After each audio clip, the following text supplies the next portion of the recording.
sei se me estão a ouvir, acho que sim. Então, muito boa tarde. Eu gostaria de começar por agradecer o amável e honroso convite que me foi dirigido pelos dirigentes da TEM, a Tendência Esperança em Movimento, do CDS, o Dr. Abel Matos Santos e o Dr. Luís Galhardini Graça. É para mim um enorme gosto estar aqui a debater a democracia cristã, que é um tema que me é muito caro. Eu decidi dividir a minha comunicação em 4 pontos, 4 pequenos pontos, eu prometo. Um primeiro ponto sobre o estudo científico da democracia cristã, um segundo ponto sobre alguns marcos históricos. Enfim, eu imagino que conheçam bastante da história da democracia cristã e, portanto, vou só, enfim, chamar a atenção para alguns marcos históricos para estarmos todos em consonância. Um terceiro ponto sobre a especificidade do movimento e da família político-partidária democrata cristã e um quarto ponto sobre a democracia cristã e o futuro da Europa, o tema para o qual me convidaram para falar hoje. Começando então com o estudo científico da democracia cristã.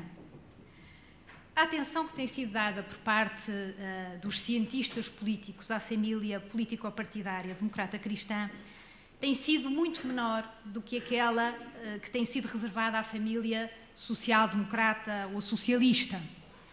A outra maior família político-partidária da Europa continental do período pós-Segunda Guerra Mundial.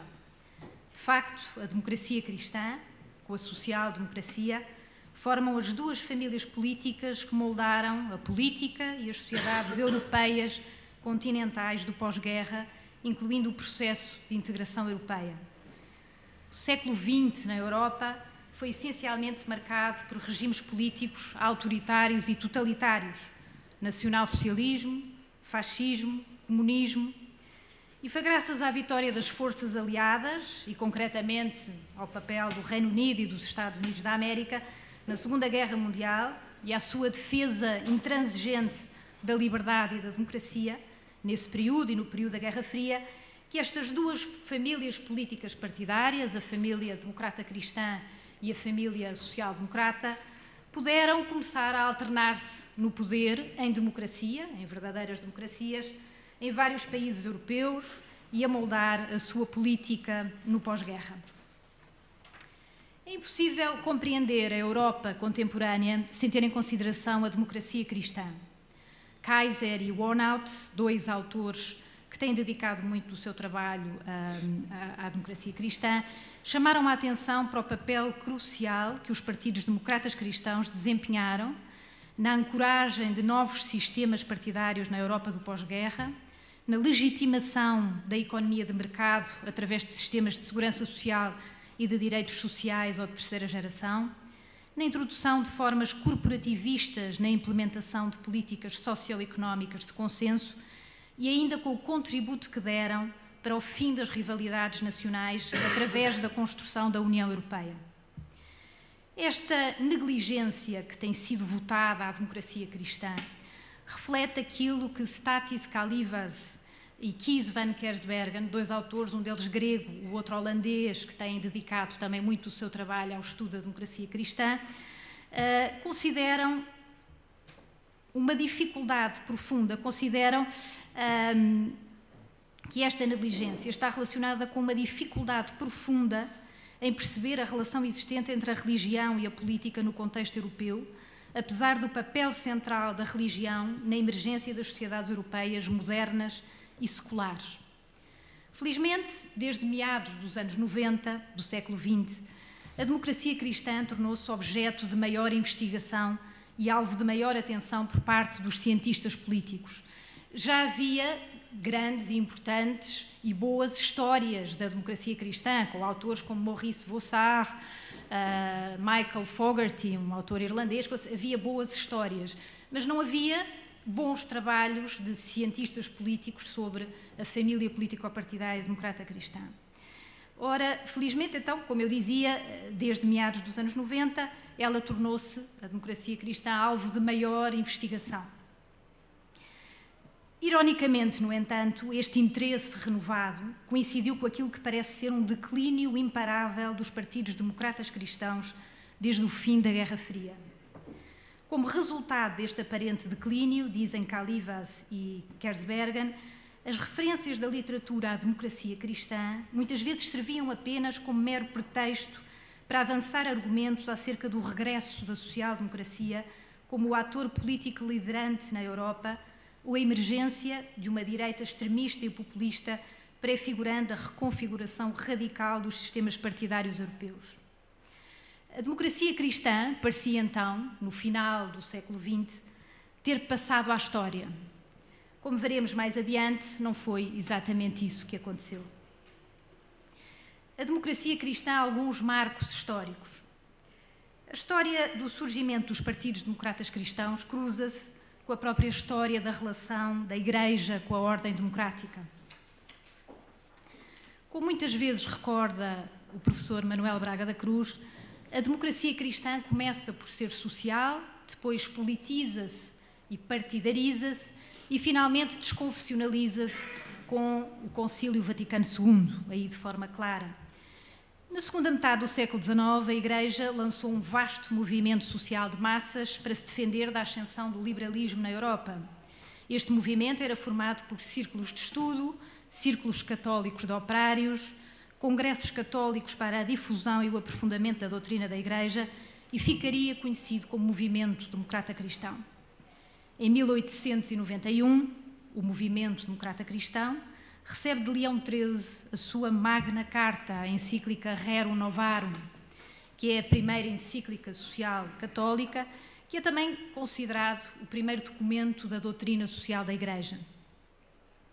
Este vasto movimento social que a Igreja lançou começa, no entanto, desde cedo a apresentar tendências de politização e de partidarização. Logo em 1870 é fundado o Partido do Zentrum Católico na Alemanha. Outros países da Europa experienciam fenómenos semelhantes, de que são exemplo a Federação dos Círculos, criada em França por Léon Harmel, que levará à criação do Partido Democrata Cristão em 1895, e mais tarde ao aparecimento do movimento Le Sillon, liderado por Marc Saunier, a criação da obra dos Congressos, formada em Itália em 1874, reforçada pelo aparecimento da União Católica para os Estudos Sociais, fundada pelo professor Giuseppe Toniolo, em 1889, da qual resultaria a tentativa posterior, liderada por Dom Rómulo Muri, de intervir partidariamente na vida política, e ainda a criação do Partido Democrata Cristão belga. Portanto, temos aqui uma série de experiências partidárias que começavam a emergir na Europa. Toda esta atividade vigorosa obriga Leão XIII, na encíclica Graves de Comuni, de 1901, a clarificar a natureza da democracia cristã. O seu âmbito de intervenção é definido pelo Pontífice como sendo meramente social e não político. Também Pio X rejeita em vários documentos qualquer comprometimento da Igreja com formas de governo específicas ou com formações políticas concretas. No entanto, as consequências da Primeira Guerra Mundial e as aspirações de paz e de reconstrução da Europa levam o Papa Bento XV, eleito em 1914, a admitir as primeiras formações de inspiração católica com o objetivo de enquadrar as massas eleitorais católicas num período em que a vida política se massificava por via do alargamento do sufrágio e da implementação em vários países da Europa do sufrágio universal. Os partidos atuavam, por isso, não apenas no terreno político e eleitoral, mas, sobretudo, no terreno social. O Papa Bento XV levanta o non expedit, ou seja, a proibição dos católicos participarem na vida pública do Estado italiano, proibição essa que se encontrava em vigor desde o pontificado de Leão XIII, devido à chamada questão romana, isto a troco da constituição de um Estado do Vaticano, que será concretizada mais tarde. É então autorizada a fundação do Partido Popular Italiano de Dom Luigi Sturzo, em 1919. Neste período, outras formações partidárias de inspiração cristã ganham força na Europa. Uma delas é o Partido Centro Católico Alemão, de que já falámos, o Centro Católico Português, nascido em 1917, mas refundado em 1919, o Partido Democrata Cristão Belga, de que já falámos também, La Jeune République de Marc Saunier, os sociais cristãos austríacos, liderados por Monsenhor Hauser, e mais tarde, em plena Segunda República Espanhola, a formação católica e democrática da SEDA, Confederación Española de Derechas Autónomas. Também estes se fortalecem. Pio XI, por seu turno, que liderou a Igreja entre as duas guerras mundiais e cujo pontificado se confrontou com os autoritarismos e os totalitarismos que irrompiam em vários países da Europa, tinha a grande preocupação de evitar a confusão entre a atividade religiosa e a atividade política. Criou a ação católica como ação social e não política. Relançou o ativismo laical católico como mero ativismo apostólico e social, subalternizando ou limitando o intervencionismo político. Condenou em encíclicas o fascismo, o nazismo e o comunismo, mas não defendeu os partidos políticos ilegalizados na Itália, em Portugal, na Alemanha ou em Espanha. No entanto, deu à democracia cristã um importante contributo com a encíclica 40º ano. No final da Segunda Guerra Mundial, quando se aproximava a vitória dos aliados e, por isso, das democracias, o Papa Pio XII clarifica na radiomensagem do Natal de 1944, Benignitas et Humanitas, o significado cristão da democracia contra o entendimento popular da mesma, que era o entendimento soviético. Pio XII explicita que a Igreja nada tem a opor a qualquer forma de governo e, portanto, também não tem nada a opor à democracia, desde que esta assegure o bem comum e se baseie na dignidade humana. Foi esta ideia evangélica de democracia, fundada na liberdade e dignidade da pessoa humana, que originou o aparecimento, depois da Segunda Guerra Mundial, de vários partidos democratas cristãos, nesta altura já vigorosos partidos de massas. Na Alemanha, CDU-CSU, na Áustria, OVP, em Itália, PDC, em França, MRP, na Holanda, KVP e depois CDA, na Bélgica, PSC e depois PSC e CVP, no Luxemburgo, CVP. Portanto, são exemplos de grandes partidos de massas que ganharam força nesta altura na Europa. O Concílio Vaticano II vem fazer o quê? Vem precisamente desconfessionalizar de forma clara os partidos políticos de inspiração cristã e veio clarificar a relação dos católicos com a democracia e com a vida política. É possível destacar 4 orientações essenciais do Concílio Vaticano II neste sentido. Uma primeira, o Concílio reconheceu a laicidade da política, ou seja, a autonomia das realidades terrenas, das coisas temporais com as suas regras próprias.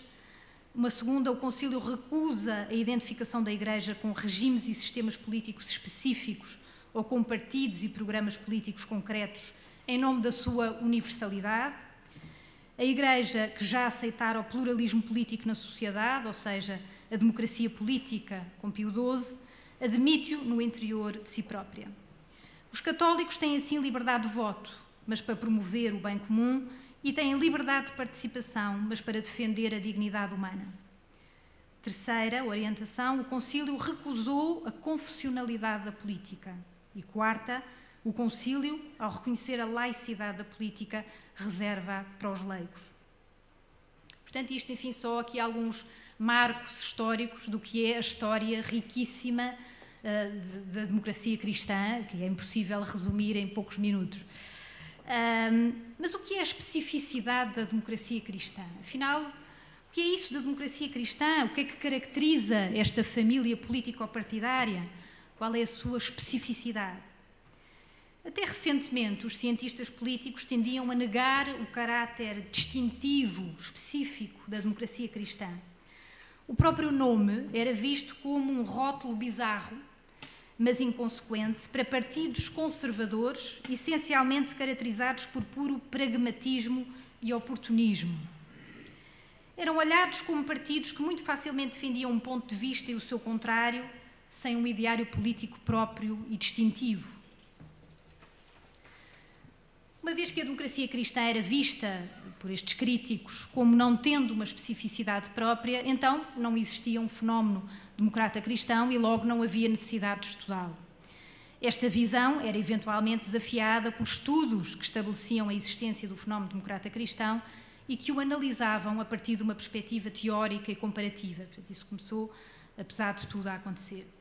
dois autores que eu já referi atrás, um autor grego e um autor holandês, que são, assim, digamos, os autores que mais se têm dedicado ao estudo da democracia cristã do ponto de vista da ciência política, Kalyvas e Van Kersbergen, dizem-nos o seguinte: o fenómeno democrata cristão pode ser pensado como assentando em dois pilares essenciais. Um primeiro, uma capacidade afinada para acomodar grupos e setores heterogéneos, o que deu lugar a um perfil catch-all precoce e pronunciado. E um segundo, uma capacidade que têm estes partidos democratas cristãos criativa para simultaneamente conservar e aligeirar a sua identidade religiosa, o que constituiu uma característica importante na sua formação. A primeira investigação sistemática, em termos de ciência política, acerca dos elementos distintivos da democracia cristã parece ter sido a de Irving, em 1979.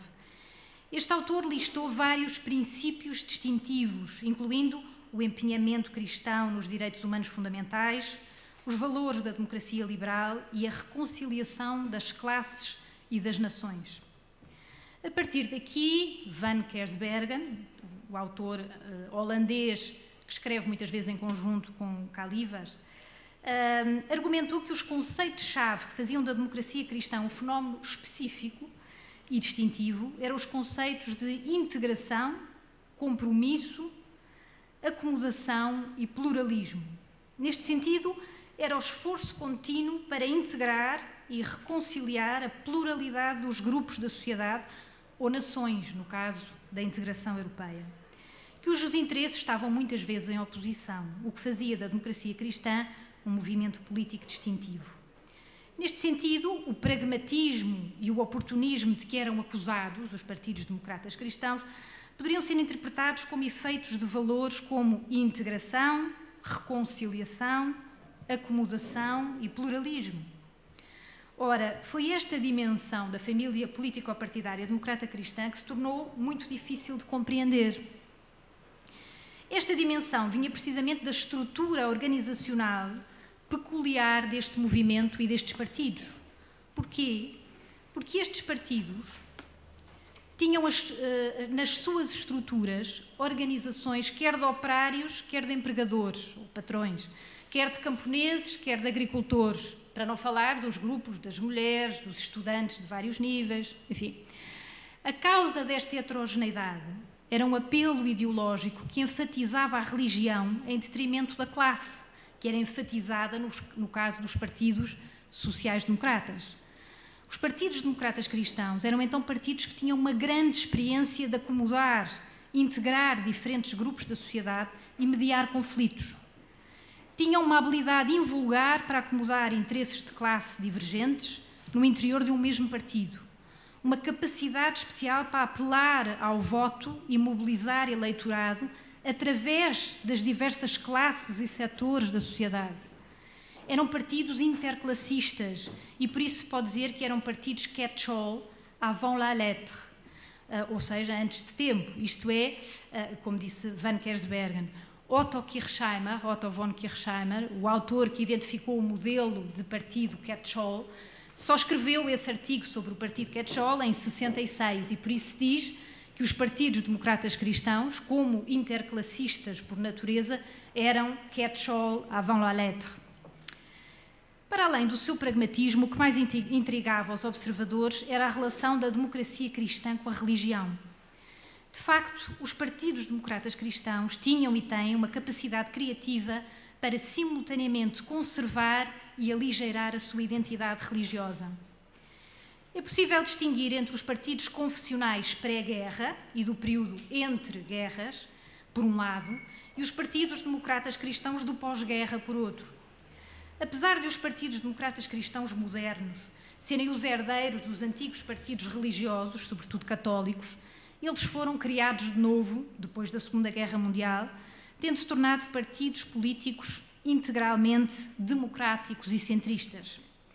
Foi apenas nesta altura que eles adquiriram o seu caráter distintivo como religiosamente inspirados, apesar de seculares e aceitando totalmente a democracia parlamentar. Hoje em dia, os partidos democratas cristãos usam formulações vagas como inspiração religiosa, valores da civilização cristã, como as únicas referências à religião no seu discurso oficial. As referências explícitas à religião são raras e entendidas como arriscadas, tendo em conta os eleitorados europeus altamente secularizados. No entanto, os fundamentos doutrinários dos partidos democratas cristãos continuam a inspirar as bases programáticas destes partidos. Concordamos com Jean-Dominique Durand quando afirma que as bases doutrinárias dos partidos democratas cristãos são essencialmente o magistério da Igreja Católica, e em particular os princípios da doutrina social da Igreja, o pensamento personalista e, finalmente, o pensamento popular, o popularismo de Dom Luigi Sturzo. A doutrina social da Igreja é uma fonte doutrinária por excelência da democracia cristã. Assenta em 6 princípios ou elementos estruturadores: o princípio da dignidade da pessoa humana, o princípio do bem comum, o princípio do destino universal dos bens, o princípio da subsidiariedade, o princípio da participação e o princípio da solidariedade.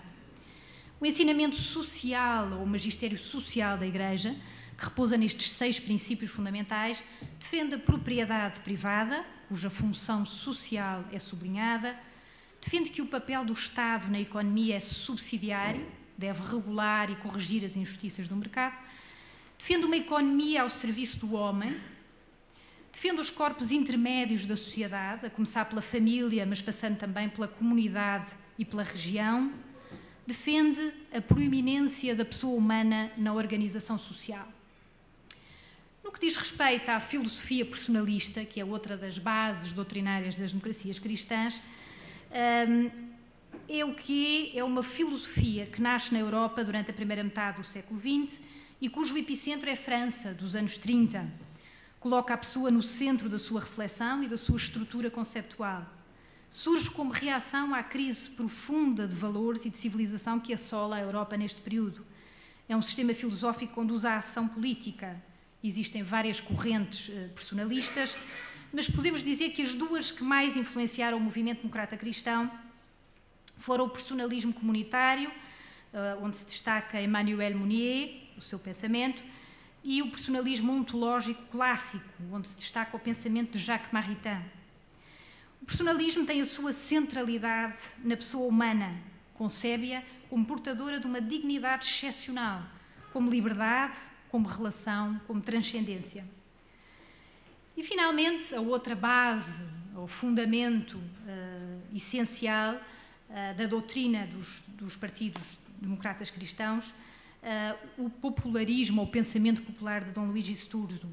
Dom Luigi Sturzo não foi apenas o fundador do Partido Popular Italiano em 1919, ele foi também um teorizador deste pensamento popular, foi político e teórico. Como diz Jean-Dominique Durand, ele defendeu a noção de empenhamento político, envolvimento político, em nome de exigências morais e na base de princípios éticos que devem guiar a ação dos católicos, e a noção de partido aconfessional, autónomo relativamente à Igreja. Sturzo desenvolveu a ideia de laicidade através de um partido não oficialmente católico, mas constituído por católicos, e propôs uma Igreja libertada do sonho de um Estado cristão e de um Estado renunciando à instrumentalização hegemónica da consciência religiosa. Defendeu um popularismo, um pensamento popular democrático, que, fiel ao catolicismo social, propusesse um Estado orgânico e descentralizado e rejeitasse o liberalismo individualista. Insistia na ideia de democracia e das liberdades civis e políticas. A democracia, dizia Sturzo, defende-se através de um povo organizado em corpos intermédios autónomos, garantes do pluralismo. E, finalmente, chegamos aqui ao ponto final da comunicação, que é a democracia cristã e o futuro da Europa. O papel da democracia cristã no processo de integração europeia começou a ser estudado de forma aprofundada apenas recentemente. Os democratas cristãos podem reclamar para si, de forma justa, a paternidade da ideia de integração europeia, tanto como uma solução para a guerra, como uma resposta para a coordenação internacional da procura de solução para os problemas que impediam e impedem a prosperidade económica e social dos países europeus. Como se sabe, as 6 nações que iniciaram o processo de integração europeia, a Bélgica, a França, a Alemanha, a Itália, Luxemburgo e a Holanda, tinham todas partidos democratas cristãos sólidos e vigorosos. Kaiser, em 2007, demonstra o papel crucial das redes transnacionais da democracia cristã nas várias fases da integração europeia. Apesar de não terem o monopólio da ideia de integração europeia, não há dúvida de que a posição pró-europeia e pró-integração surgiu de forma mais natural nos partidos democratas cristãos do que nos seus rivais. Os tais princípios de que falámos atrás, que dão a especificidade aos partidos democratas cristãos, os princípios de integração e de acomodação, são, como vimos, pilar-chave da filosofia política democrata cristã e da sua prática organizacional. Daí que estes partidos tenham desempenhado e continuem a desempenhar um papel fundamental na integração europeia. É difícil prever o futuro da democracia cristã na Europa. Os cientistas políticos observam uma multiplicidade de tendências. Alguns partidos apagaram qualquer referência à religião, ao passo que outros se debatem com um discurso sobre valores éticos e morais, apontando baterias às questões pós-modernas, como o aborto ou a eutanásia. Como vimos, a maioria dos estudos acerca da democracia cristã apresentam como a sua característica distintiva a capacidade para mobilizar uma pluralidade de interesses e acomodar diversos grupos. Estas características forneceram à democracia cristã uma habilidade invulgar para se adaptar às contínuas mudanças económicas, sociais, culturais e políticas. Dito isto, apesar desta natureza adaptável da democracia cristã, é muito difícil fazer previsões para o futuro, sendo mais fácil deixar algumas questões para reflexão. Em que condições os partidos democratas cristãos se poderão adaptar com sucesso a um novo contexto estrutural cada vez mais afetado por uma secularização e uma globalização crescentes? Em que condições os partidos democratas cristãos se adaptarão a novos competidores, como, por exemplo, os partidos populistas de esquerda ou de direita? Outra questão é a das oportunidades eleitorais para partidos religiosos ou de inspiração religiosa. Sabe-se que a religião, enquanto atalho para a identificação partidária, tem declinado de forma aprofundada. Mas sabe-se muito pouco sobre a forma como as crenças, as normas, os valores, as disposições institucionais, que eram inicialmente cristãos, se podem transformar em valores e instituições seculares e como é que isto influenciará as identidades políticas. Enfim, deparamos-nos com mais questões do que conclusões ou previsões no que diz respeito à performance dos partidos democratas cristãos na Europa. Apesar de tudo, sabemos que a maior família política partidária europeia é a família democrata cristã ou popular, enfim, a família que está representada no Partido Popular Europeu. E, portanto, isso dá-nos bons sinais sobre o que poderá ser o futuro da democracia cristã na Europa. A verdade é que os partidos democratas cristãos têm demonstrado uma grande capacidade de adaptação às mudanças económicas, políticas, sociais, culturais e dos próprios sistemas partidários, como vimos, exatamente pela sua capacidade de adaptação. Agora, o que é importante perceber, do nosso ponto de vista, é que, como disse Manuel Braga da Cruz, os democratas cristãos do futuro não têm que ser homens de partido, muito menos homens de um só partido, mas apenas cidadãos empenhados na construção de uma sociedade mais justa e fraterna, através de uma pluralidade de formas e de compromissos temporais. Ainda citando o professor Manuel Braga da Cruz, levar os valores do cristianismo à vida social e política para inspirar e impregnar, pede uma forma de organização que não tem que se confinar a uma organização partidária. Antes deve assumir-se como acima e à parte dos partidos. O ideário democrata cristão é compaginável com o pluralismo político e social organizacional, desde que essas organizações não se incompatibilizem elas próprias com o ideário democrata cristão. Quer através, e agora, enfim, estou a concluir, quer através de partidos políticos concretos, essa é uma forma de atuação das democracias cristãs, quer de tendências nos partidos, como a tendência que nos traz aqui hoje, a TEM, quer através de grupos de pressão, de associações de natureza diversa, de políticos cristãos de vários partidos. É possível e desejável levar os valores e princípios doutrinários democratas cristãos para o espaço público das democracias liberais em que vivemos. Porque, como alertaram George Weigel, o biógrafo do Papa João Paulo II, e Richard John Neuhaus, o editor da revista First Things, uma revista americana que se dedica às questões de religião e do espaço público, às questões da religião e da vida pública. Como disseram estes dois autores, quando os espaços públicos das democracias liberais em que vivemos são neutros ou ficam vazios e neutros, está em risco a própria ideia de democracia. Quando estes espaços públicos não são inundados, impregnados, enriquecidos com um pluralismo de ideias vibrante, podem facilmente ser usurpados por inimigos do pluralismo e da democracia.